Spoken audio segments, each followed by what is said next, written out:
166, Organisasi Menara Iblis. Kia. Lan Qiao menjerit histeris ketika lawan-lawannya mati dalam kondisi tragis seperti itu. Empat saudarinya langsung memalingkan wajah tak sanggup melihat kejadiannya. Lan Qiao meneguk ludahnya saat memandang wajah Jian Chen yang seperti menikmati pembunuhan tersebut. Lan Qiao maupun saudari-saudarinya memang pernah membunuh, namun ia tidak sampai sesadis Jian Chen. Pandangan Lan Qiao jatuh pada pedang yang dipegang Jian Chen.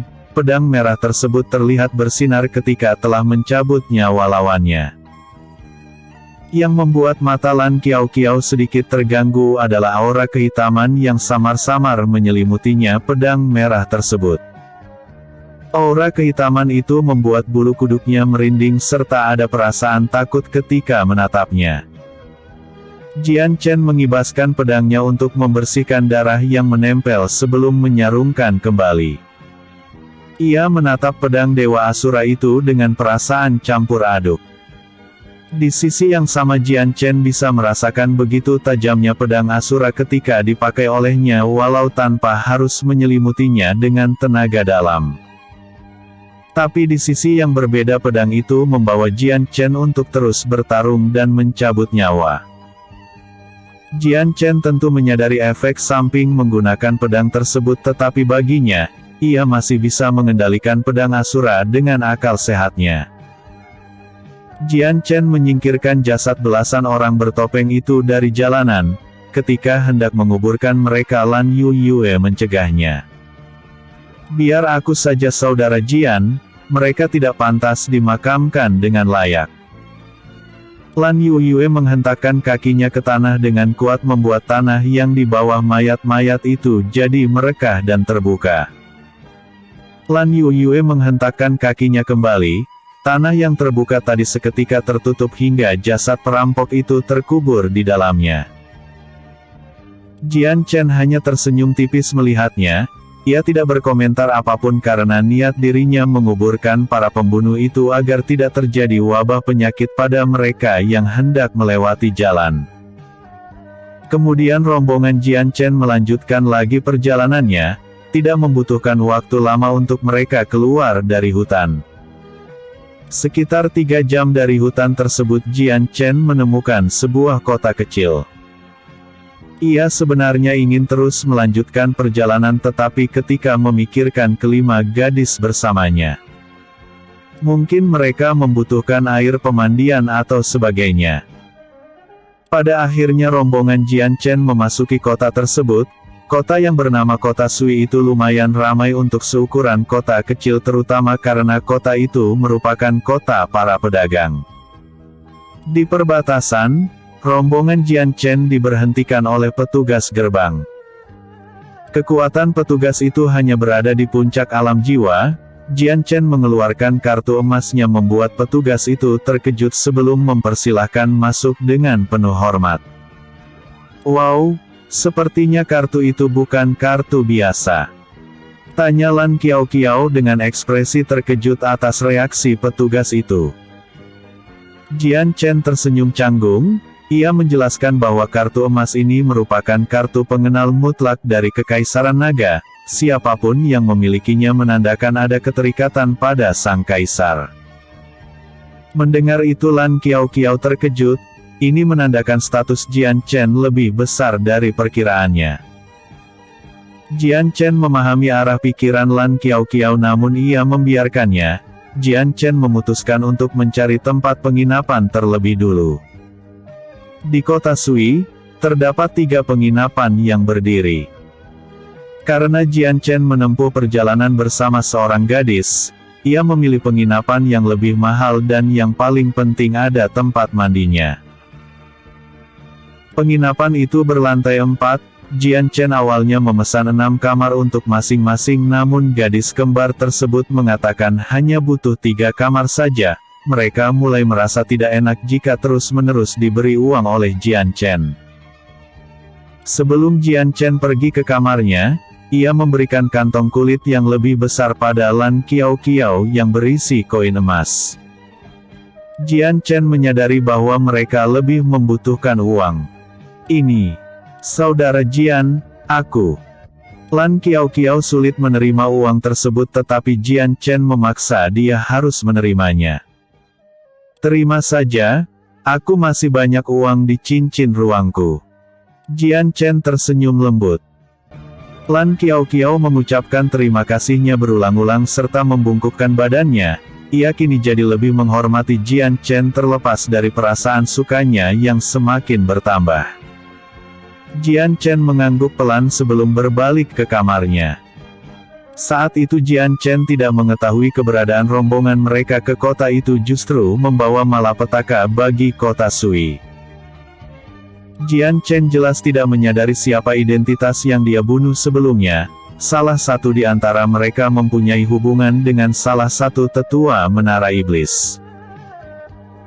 Tetua organisasi itu memang tidak melihat kejadian pembunuhan Jian Chen atau melihat jasad saudaranya, namun salah satu anggotanya secara kasat mata menyaksikan pembunuhan itu dari jarak yang sangat jauh.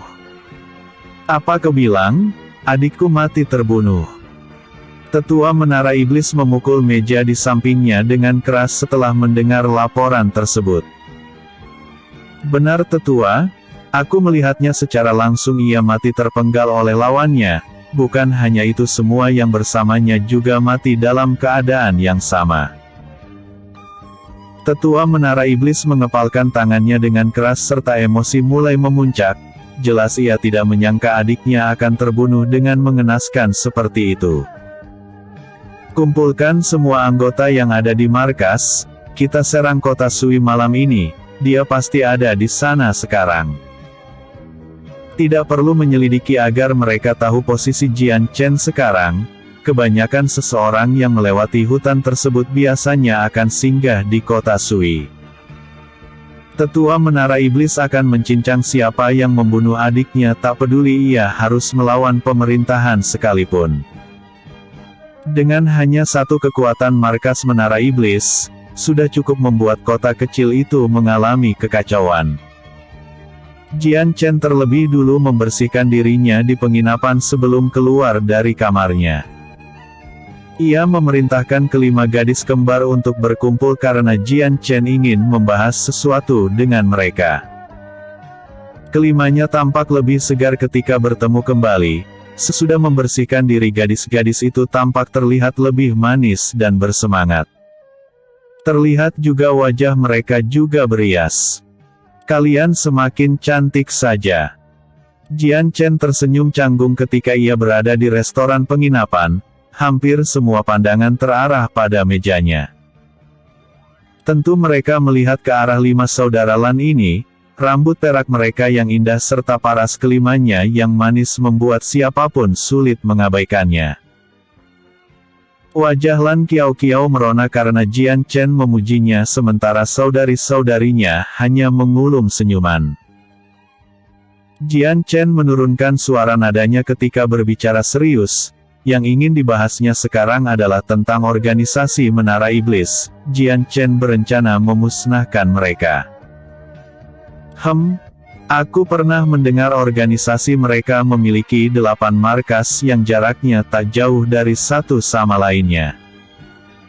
Setiap markas dihinggapi oleh satu tetua, dan markas yang paling besar dari mereka didiami oleh ketua organisasi Menara Iblis.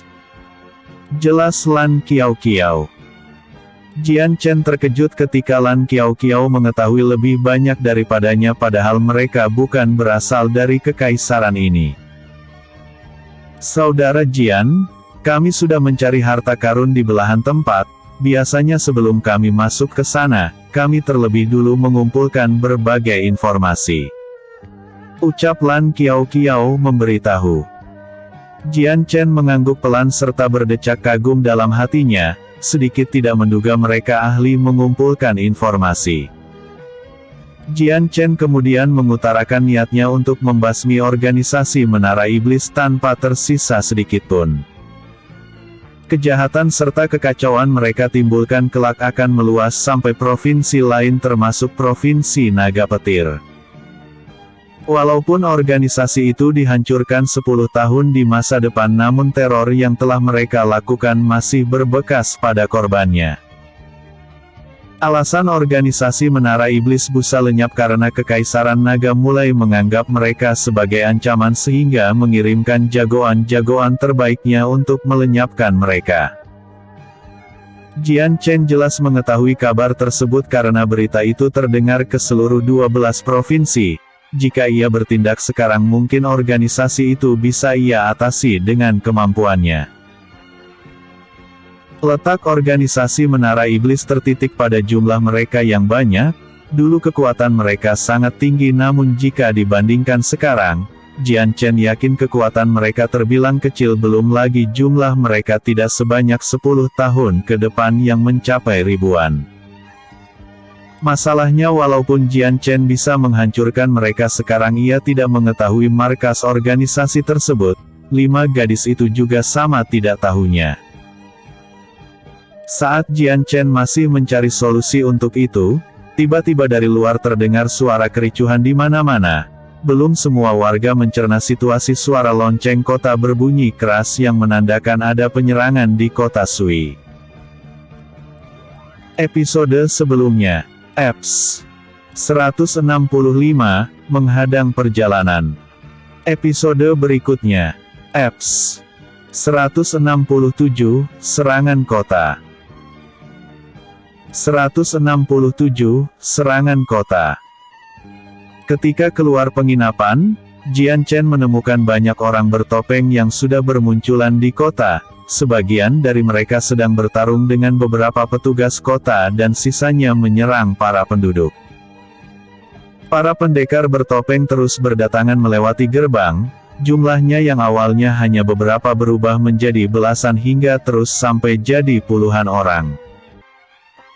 Petugas-petugas kota tak lama kemudian juga bermunculan dan menghadapi pendekar bertopeng itu, namun karena jumlah lawannya terlalu banyak sehingga sebagian mereka lolos masuk ke pemukiman penduduk. Para pendekar kota Sui tak tinggal diam ketika pendekar bertopeng itu mulai menyerang warga tak bersalah. Mereka ikut membantu petugas kota menghadapinya. Situasi kota jadi tampak kacau oleh banyaknya pertarungan. Warga setempat mulai berlarian untuk mencari tempat aman. Lan Kiao sampai sulit berkata apa-apa melihat situasi tersebut. "Saudara Jian, bukankah topeng itu?" Jian Chen mengepalkan tangannya keras. "Mereka berasal dari organisasi Menara Iblis." Jian Chen tidak menyangka organisasi yang dibahasnya barusan akan menyerang kota seperti ini. Ia mengeluarkan pedang asuranya. "Aku akan melawan mereka. Aku tak akan biarkan mereka lolos dari sini. Saudara Jian, kami juga akan membantumu." Jian Chen mengangguk lalu mulai bergerak ke salah satu pendekar bertopeng sementara kelima gadis itu berpencar ke berbagai arah. Kelimanya mengeluarkan senjata berupa pisau yang tajam. Pasukan bertopeng yang menyerang kota rata-rata berada di ranah alam jiwa tahap 8, sedikit dari mereka memiliki kultivasi alam kehidupan tahap 2 atau 3.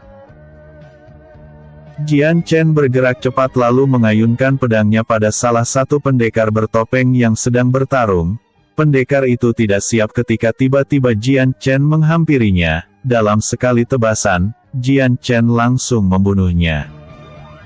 Jian Chen kembali bergerak ke pertarungan yang lain, membantu para petugas kota. Setiap tebasan yang Jian Chen ayunkan dapat membunuh musuhnya dalam sekali serangan. Walaupun ia tidak menggunakan tenaga dalam, namun pedang Asura memiliki ketajaman yang tinggi. Pedang itu semakin bersinar merah setiap kali Jian Chen berhasil mencabut nyawa. Dalam waktu relatif singkat ia sudah membunuh belasan dari mereka. Aksi tersebut segera tersadari oleh pihak pendekar bertopeng. Mereka menghentikan pertarungan dengan petugas kota dan langsung bergerak ke arah Jian Chen yang tengah menebas leher rekan-rekannya. Para pendekar bertopeng cukup yakin Jian Chen adalah orang yang tetua inginkan untuk dibunuh. Sejak awal tujuan mereka menyerang kota adalah untuk mencari Jian Chen, sementara mereka menyerang warga setempat hanya untuk kepuasan pembunuh semata.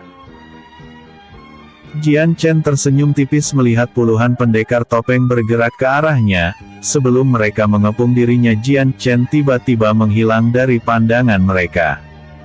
Hah? Menghilang kemana dia? Apa dia kabur? 30 pendekar bertopeng yang hendak menyerbu Jian Chen jadi kebingungan ketika Jian Chen hilang dari penglihatan mereka begitu saja. Kau lihat kemana? Aku ada di sini. Jian Chen muncul kembali tetapi berada di posisi belakang mereka. Sebelum para pendekar bertopeng bereaksi, Jian Chen sudah melepaskan hawa yang sangat dingin. Tubuh para pendekar bertopeng seketika menggigil hebat. Mereka berusaha bergerak namun rasa dingin itu membuat tubuh mereka mati rasa. Semua mencoba mengalirkan tenaga dalam untuk menghangatkan tubuh tetapi Jian Chen tidak membiarkan itu terjadi. Pedang Asura sudah terayun ke leher mereka satu persatu. Tebasan demi tebasan Jian Chen ayunkan hingga separuh dari yang hendak mengepungnya terbunuh. Saat Jian Chen ingin membunuh lebih banyak lagi, ada belasan pisau terbang mengarah padanya. Jian Chen menggunakan pedangnya untuk menangkis pisau-pisau tersebut. Ia kemudian menyadari para pendekar bertopeng itu mulai melemparkan pisau-pisau rahasia di balik jubah mereka. Pisau yang mereka keluarkan berbeda dengan pisau pada umumnya. Pisau itu berwarna hitam serta ada cairan lengket yang melumuri. Sebuah pisau yang dibalut oleh racun. Menarik. Jian Chen mengenali jenis racun yang ada di pisau itu ketika berusaha menangkis pisau-pisau tersebut. Racun itu tidak mematikan bagi seorang pendekar namun andai mengenainya ia akan mengalami lumpuh sementara. Jian Chen memainkan pedangnya dengan cepat untuk menangkis pisau-pisau itu sambil bergerak mundur. Para pendekar topeng yang lain mulai melemparkan pisaunya melihat Jian Chen berhasil disibukkan. Dalam waktu singkat Jian Chen berhasil menangkis ratusan pisau. Para pendekar bertopeng yakin Jian Chen akan semakin terpojok dan hanya soal waktu pisau itu menggores kulitnya. Jian Chen tersenyum sinis, tentu saja ia menyadari rencana pendekar bertopeng itu. Jian Chen kemudian mengaktifkan mata langitnya membuat sebelah matanya bersinar keperakan. Pisau yang sebelumnya bergerak cepat kini terlihat jauh lebih lambat di mata Jian Chen. Sembari menangkis senjata lawannya, Jian Chen mulai menangkap pisau-pisau itu dengan tangan satunya lalu melemparkannya balik. Pisau yang Jian Chen lepaskan diselimuti tenaga dalam. Selain bergerak lebih cepat, pisau itu juga mengarah pada bagian vital musuhnya. Para pendekar bertopeng terkejut bukan main saat Jian Chen melakukan demikian. Mereka tidak menduga Jian Chen menggunakan pisau-pisau organisasinya untuk melukai rekan mereka sendiri. Mereka langsung berhenti melempari pisau namun bukan berarti Jian Chen berhenti menyerang. Ketika serangan pisau itu mulai berhenti, Jian Chen langsung bergerak cepat mendekati mereka dengan sekejap mata. Kecepatan Jian Chen sekarang menggunakan elemen cahaya sehingga terlihat seperti berteleportasi di mata lawannya. Jian Chen melepaskan hawa dingin kembali membuat tubuh lawannya tidak bisa bergerak. Jian Chen mengayunkan pedangnya dengan cepat dan membunuh setiap pendekar yang ada dalam jangkauan serangannya. Aksi tersebut berubah menjadi sebuah pembantaian, membuat para pendekar bertopeng atau prajurit kota meneguk ludah ketika melihatnya. Mereka bisa menyaksikan bagaimana Jian Chen terlihat menikmati pembunuhan tersebut, apalagi pedangnya yang semakin bersinar ketika Jian Chen usai membunuh. Elemental api, hembusan bola api.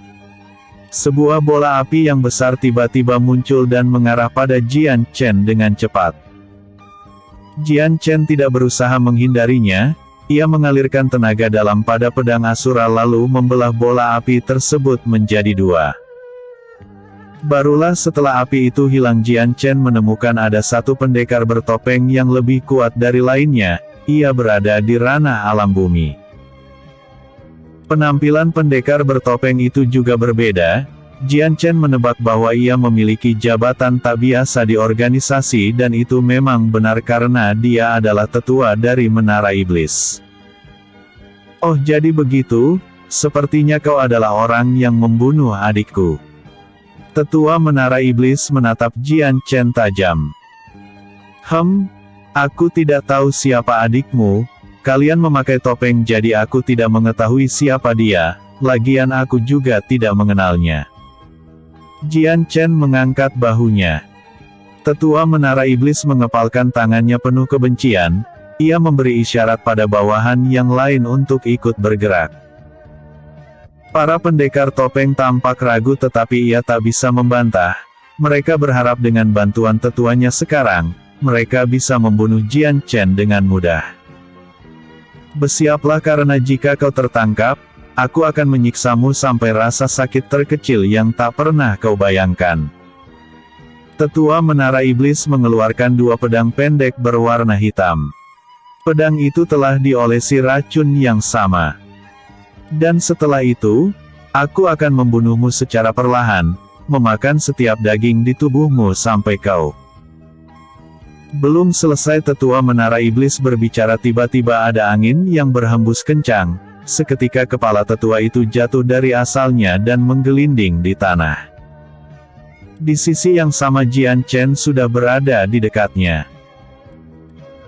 Episode sebelumnya, Eps 166, Organisasi Menara Iblis. Episode berikutnya, Eps 168, Permohonan Wali Kota. Eps 168, Permohonan Wali Kota. Mundur, semuanya mundur. Melihat tetuanya terbunuh begitu saja para pendekar bertopeng yang lain langsung memutuskan pergi dari kota. Tidak pernah terpikirkan orang yang mereka incar memiliki kemampuan yang tinggi. Belum lagi Jian Chen terlihat lebih muda namun seperti menikmati akan pembunuhan. Jian Chen tidak membiarkan itu terjadi, ia mengejar mereka satu persatu dan mulai menghabisinya. Kalian sudah di sini jangan berpikir bisa kembali lagi. Di saat Jian Chen memburu para pendekar bertopeng, kelima gadis kembar telah membunuh lawan-lawannya yang sudah berada di pemukiman penduduk. Berbeda dengan Jian Chen yang bertarung secara terbuka, kelima gadis itu menggunakan teknik pembunuhnya yang mematikan. Setiap serangan pisaunya mengincar bagian vital seperti jantung dan leher lawannya membuatnya dapat menghabisi pendekar bertopeng itu dengan mudah. Kelima gadis itu tidak jauh berbeda dengan Jian Chen. Meski wajah mereka manis namun saat menggunakan teknik pembunuhnya hati dan perasaannya menjadi dingin. Sekitar 20 orang mereka cabut nyawanya, para pendekar bertopeng yang terbunuh tidak akan pernah menyangka gadis cantik yang terlihat lemah itu bisa membuatnya menghembuskan nafas terakhir. Ketika pendekar bertopeng itu mulai melarikan diri setelah kematian pemimpinnya, kelima gadis kembar tidak membiarkan itu terjadi.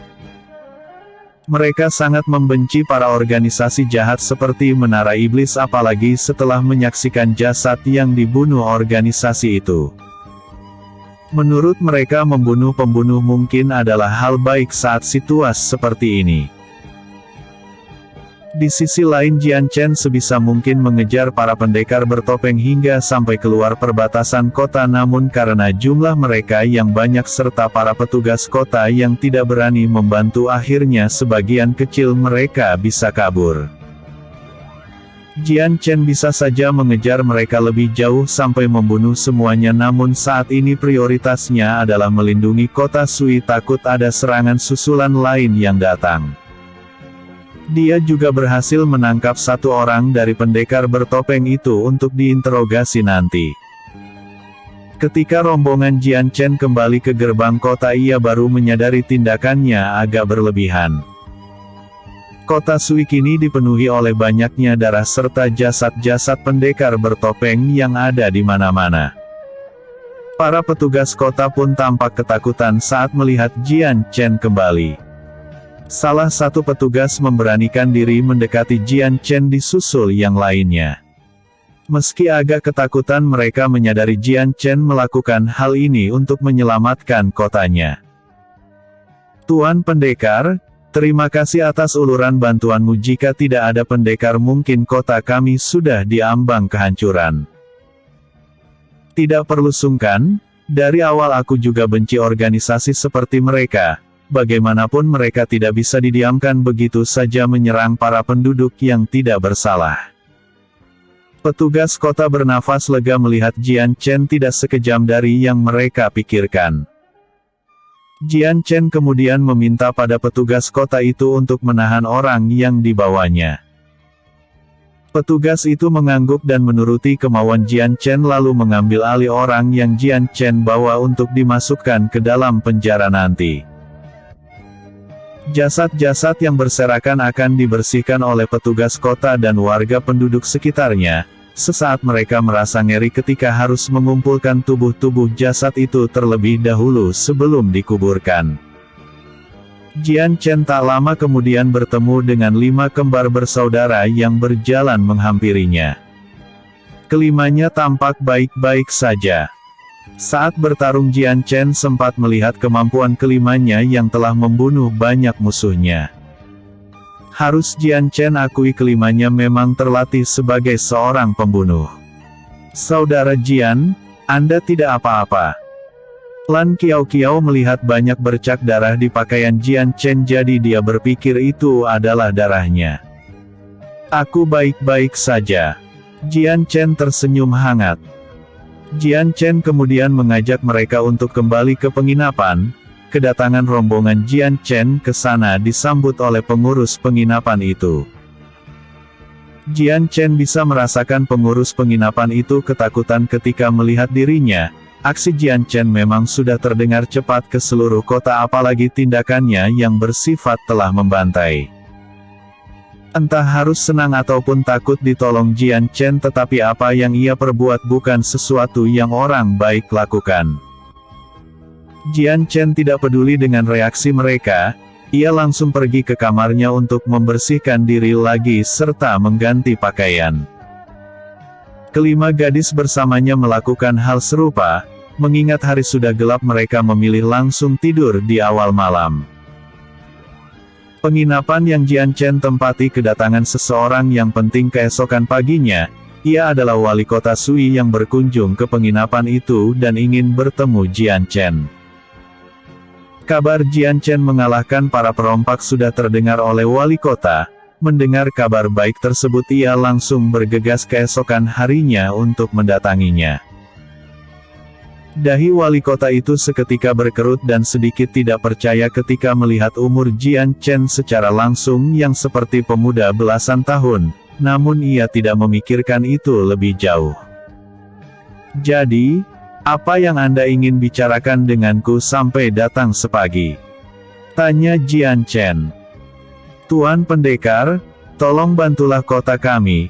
Uang tidak masalah asalkan Anda membebaskan anak-anak kami yang diculik oleh kelompok mereka. Wali kota mulai menceritakan bahwa selama ini organisasi Menara Iblis selalu meminta upeti pada kotanya setiap bulan dengan nominal uang yang tinggi, atau kalau tidak kelompok mereka akan menyerang kotanya. Hampir 1 tahun lebih wali kota memenuhi bayaran tersebut dengan menaikkan pajak pada masyarakatnya. Hal ini membuat rakyatnya sengsara hingga banyak yang jatuh miskin. Wali kota sudah mengirimkan surat bantuan pada pemerintah provinsi terkait masalah ini, namun sebab pemerintahan belakangan sedang kacau karena perebutan tahta, maka surat itu tidak terbalas hingga saat ini. Pembayaran itu terus berlangsung lama hingga sampai di titik bulan kemarin. Wali kota dibuat tidak bisa membayar upeti sesuai nominalnya dikarenakan ia maupun rakyatnya sudah tak memiliki uang lagi. Orang-orang dari organisasi Menara Iblis langsung berteriak marah. Mereka kemudian menculik gadis-gadis serta anak-anak dari penduduk sebagai jaminan. Putri wali kota satu-satunya juga ikut diambil oleh mereka. Dengan adanya orang sekuat Jian Chen yang sedang di kotanya, wali kota buru-buru datang ke sini untuk meminta bantuan perihal hal tersebut. Jian Chen memejamkan matanya beberapa saat setelah mendengar cerita wali kota. Ia berusaha menenangkan kemarahannya yang perlahan naik. Baik, aku akan membantu kalian. Sejak awal aku memang tidak akan membiarkan mereka lolos begitu saja. Jian Chen bangkit dari kursinya, tekadnya semakin bulat untuk menghancurkan organisasi Menara Iblis hari ini. Jian Chen akan pastikan tidak ada dari mereka yang selamat. Episode sebelumnya. Eps 167, Serangan Kota. Episode berikutnya. Eps 169, Menghancurkan Markas Organisasi. 169, Menghancurkan Markas Organisasi. Aku tidak memaksa kalian ikut denganku, tapi jika kalian masih ingin membantu aku juga tak bisa memaksa kalian pergi. Jian Chen menjelaskan pada Lan Qiao yang menawarkan diri mereka ingin menolongnya. Saudara Jian, kami tak bisa membiarkan organisasi kejam seperti mereka melakukan banyak kejahatan lagi, mereka harus diatasi secepatnya. Jawab Lan Qiao menggebu-gebu. Jian Chen pada akhirnya pergi bersama 5 gadis kembar itu. Sebelum berangkat dia terlebih dulu menginterogasi pendekar bertopeng yang sebelumnya ditangkap. Tidak sulit hingga ia membocorkan rahasia tempat markasnya. Jian Chen sedikit mengerutkan dahinya mendengar tempat itu. Jaraknya lumayan jauh dari kota Sui sehingga ia harus menaiki kuda. Jian Chen tidak menghabisi orang yang diinterogasinya karena ia tidak cukup tega melukainya di depan petugas kota. Orang itu akan dipenjara berat di sana. Jian Chen berangkat ketika waktu mulai menjelang petang.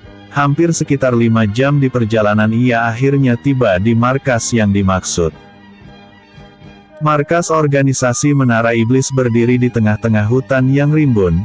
Mereka membangun benteng kayu di sekelilingnya untuk melindungi markasnya dari hewan buas. Hutan yang mereka tempati merupakan hutan tanpa ada siluman. Setidaknya untuk masuk ke markas tersebut seseorang harus berada di alam jiwa tahap 5 ke atas. Saudara Jian, apa rencanamu? Tanya Lan Qiao berdiri di sampingnya. Tidak ada rencana, kita akan langsung menyerang mereka secara terbuka. Mengingat markas ini adalah markas tetua yang telah aku bunuh, di dalamnya mungkin hanya ada beberapa anggota yang tersisa.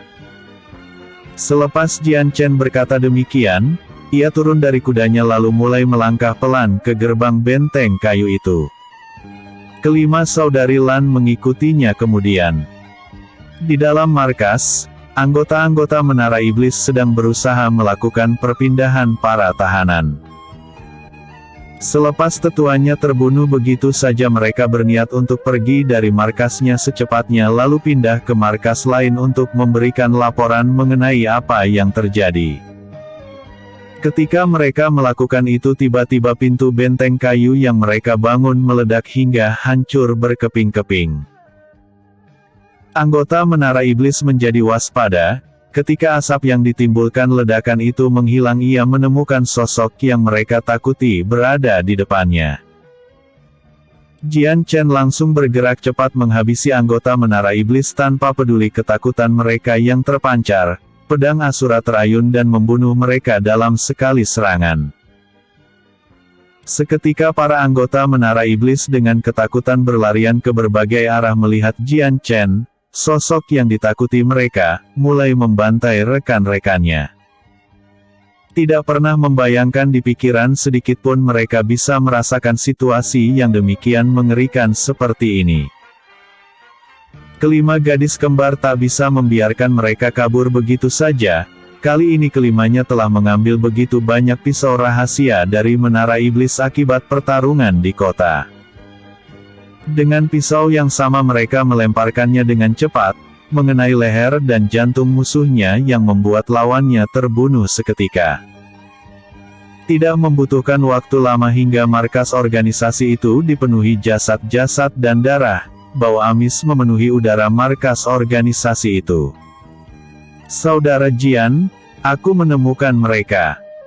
Lan Lulu menemukan sebuah bangunan yang di dalamnya ada para tahanan menara iblis. Para tahanan itu sedang diikat oleh tali yang tersambung dengan tahanan lainnya, mulutnya tersumpal oleh kain agar tidak bisa bersuara. Jian Chen menebak mereka akan dipindahkan ke suatu tempat. Jian Chen melepaskan mereka satu persatu. Para tahanan segera berterima kasih pada Jian Chen, tapi tidak untuk para gadis. Meski diselamatkan, gadis-gadis itu tampak biasa saja dengan tatapan kosong dan hampa. Jian Chen hanya menghela nafas. Tidak perlu penjelasan untuk menyadari apa yang mereka alami selama jadi tahanan. Aku diperintahkan oleh wali kota untuk membebaskan kalian. Sekarang kalian telah aman, pergi ke arah selatan untuk keluar dari hutan ini.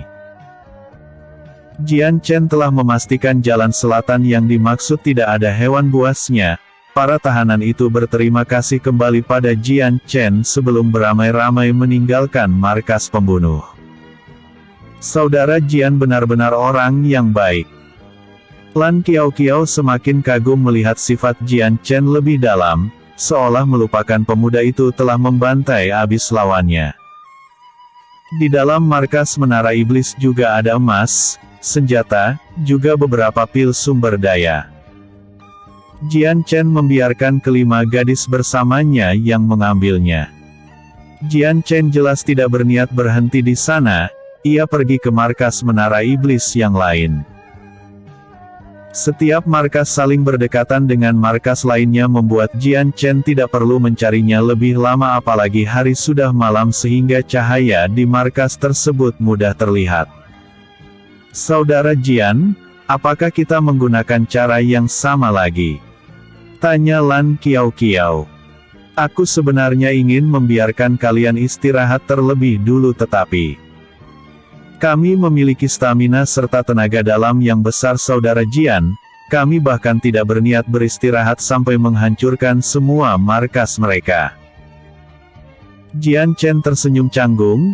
Ia bisa melihat kemarahan Lan Qiao pada organisasi menara iblis, apalagi setelah kelimanya melihat kondisi para gadis tahanan tadi. Jian Chen mengelus pucuk kepala gadis itu. Kemarahan boleh menetap di dalam hati tapi tidak dikeluarkan oleh ucapan apalagi tindakan. Ucapan Jian Chen segera menyadarkan Lan Qiao yang membuatnya tertunduk malu. Gadis itu menyadari dirinya telah terlihat seperti wanita yang haus darah di depan Jian Chen. Jian Chen menghela nafas panjang. Kita akan menyelinap diam-diam ke sana sebelum menghabisi mereka dari dalam. Kalian hanya pastikan tidak ada dari mereka yang kabur. Lan Qiao dan saudarinya mengangguk mengerti. Jian Chen tidak menunggu lama dan bergerak ke sana. Dengan gerakan tubuhnya yang halus seperti kapas tidak sulit menerobos pertahanan benteng markas tersebut. Jumlah anggota menara iblis jelas lebih banyak dari markas sebelumnya. Jian Chen melihat sekitar ada 300 pendekar di sana termasuk tetuanya yang mencapai alam bumi. Aku tidak akan membiarkan mereka hidup. Saat Jian Chen masih mengamati sekitar, ia menemukan di salah satu gedung ada para gadis yang dipaksa harus menari di depan para pembunuh. Para gadis menangis namun tidak berani berhenti menari. Mereka takut nyawa mereka akan jadi taruhan kalau berhenti.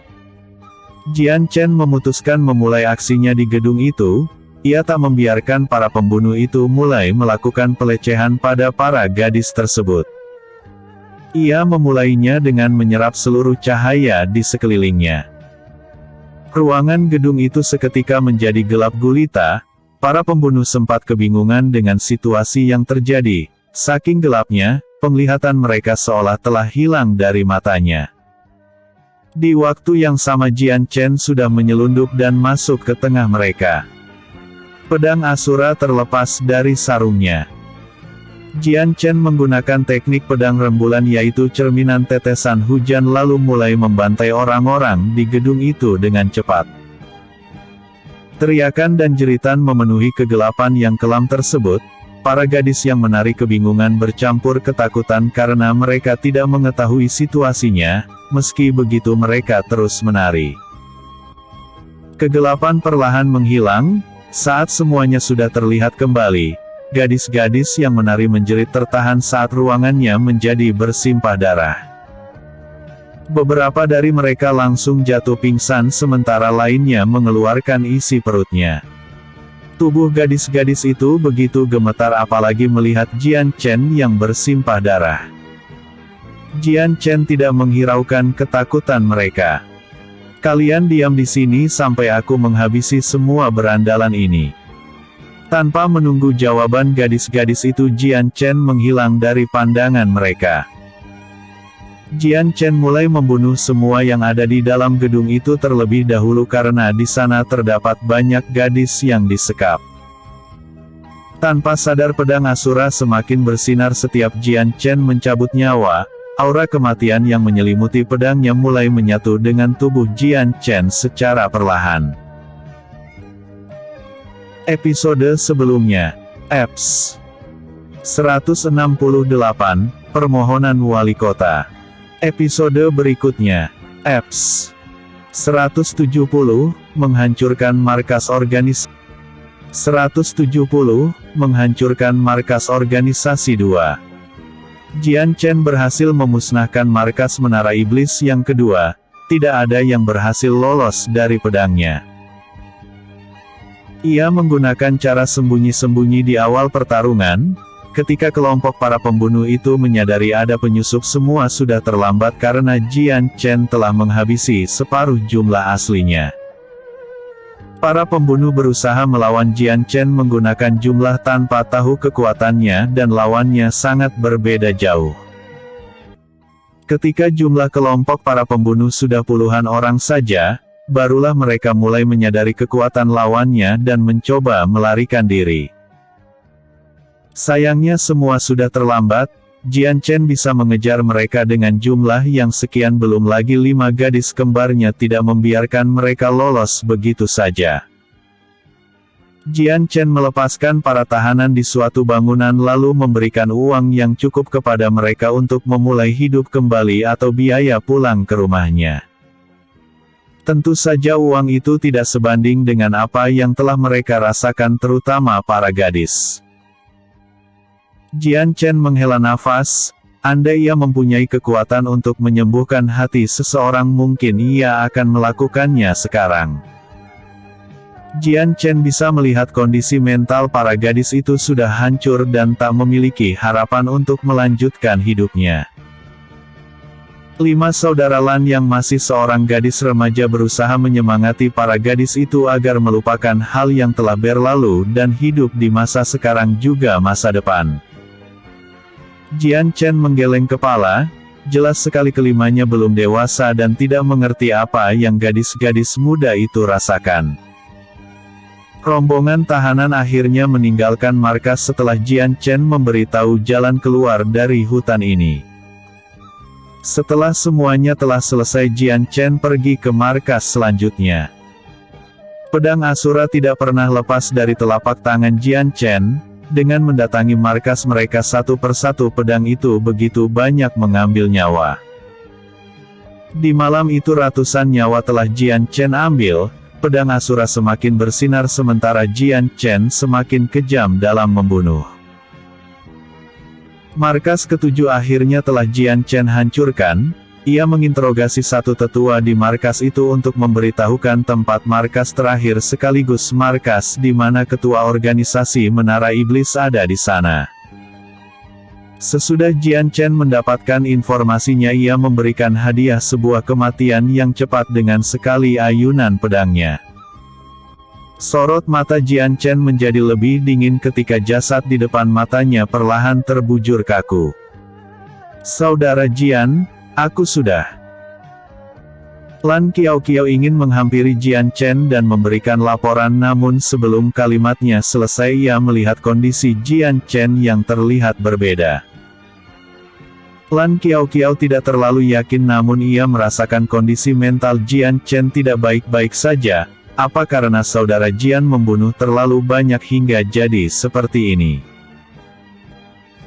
Seseorang yang terlalu sering banyak membunuh akan mulai terganggu kondisi kesehatan jiwanya jika tidak bisa mengendalikan dirinya. Di kasus yang buruk dia menjadi gelap mata dan membunuh siapa saja yang ia inginkan.